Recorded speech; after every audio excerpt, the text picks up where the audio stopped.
Հայաստանի վարչապետը ողջունեց խաղաղության հռչակագիրի կյանքի գոչման ուղղությամբ Ադրբեջանի քայլը։ Եվրամիությունը բարձր կգնահատի Ադրբեջանի քայլը, վերցնելով Հայաստանի համար դառանցիկ սահմանափակումները, Գրոնո։ Ռուսաստան եւ Ուկրաինա գահիտնեն փոխադարձ հարվածներու մասին։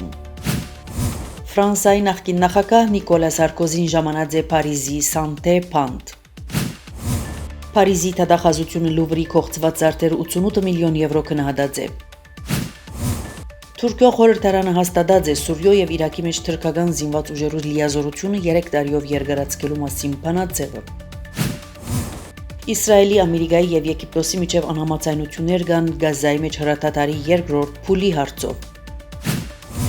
Թրամփ սպառնացած է գործողություններ ձեռնարկել, եթե Պաղեստինյան խմբավորումը չվերադարձնե բոլոր աջունները։ Թրամփ ստացած է Ռիչարդ Նիքսոն հիմնադրամի խաղաղության ջարդարապետ մրցանակը։